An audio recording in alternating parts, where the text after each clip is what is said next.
Bago nga Padre Cora sa parokya sa Tabid, gipay magduan at Bishop Hamuad nga dili biyahan ang iyang mga parokyano. Dili biyahan ang iyang mga parokyano kay kamay siya sa giabaga nga responsibilidad. Isip usa ka Padre Cora kaya nga matuod nga higala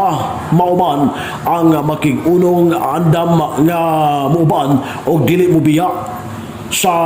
taliwala sa kalisod. Kini ang gipanayag na Archbishop Martin Sarmiento Moa Didi kadto sa bagong Padre Cora sa parokya sa Santo Niño sa Tabid o sabi sa nga si Father Alcher Bukia nga kadto sa mga parokyano nga dili biyaan isip usa ka matuod nga igala nga mao'y ilag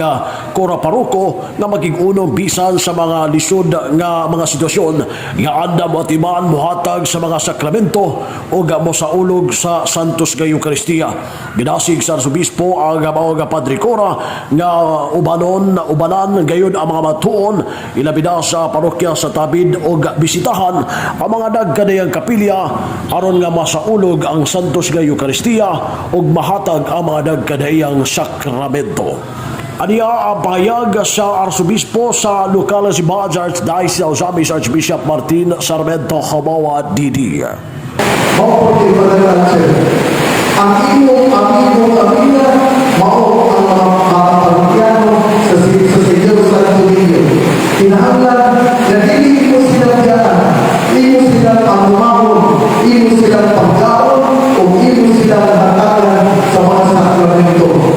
Sa pikas bahin, naghatag usab og pagtulunaan ang Arsobispo labi na sa mga batuon sa Tabid dito Dubigo nga ang tao nga naghula-hula sa uban dili sa iyang kaugalingon ang matuod nga nakaila sa Ginoo. Kini gipanayag ni Archbishop Martin Sarmiento Habawa Didi sa Santos Camisa nga gipaygayon dito Domingo nga naghatag og pagtagad nga ang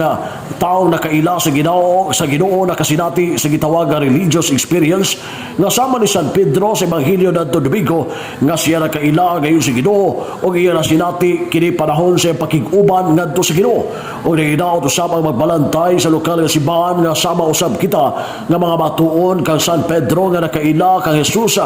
tungod sa iyang pakiglabigit kanunay diya sa Ginoo pagampo pagsulod diya Santos nga Misa paguban sa Santos nga Misa o ang nakaila ngadto sa Ginoo kun panahon nga mosimba mo sa ulog diha sa Santos nga Eucharistia o bidawat kang Jesus pinagi sa komunyon nga mao ang manuluwas nga gipadala sa langitong Amahan.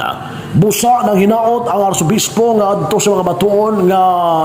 anaa gayud ang pag-ila ni Jesus o puy-an ang disposisyon nga nasayod kon si kinsa ang Ginoo na andam nga muluwas kanato andam nga mosunod ngadto sa Ginoo nga wala maghuda-huda sa iyang kaugalingon kundi naghatag og kayuhan ngadto sa uban sa iyang isig katawo ug mipas-an sa krus bisan sa mga kabug-ato diri bisan sa mga kasinatian nga problema apan dili mawad-an og paglaom kay mipas-an sa krus nga uban ang Ginoo. Din anaa gayud ang taliwala sa gibugaton sa problema apan anaa pagkupot ngadto sa Ginoo ug mudangop ngadto sa nangitong Amahan aron mamahimong gaan unya ang iyang pagpas-an sa krus. Alang sa DX Dinisemen Radio Campana ang Radio Ziba WSO Manuel Rodquillo Gier danag sa Dakbayan.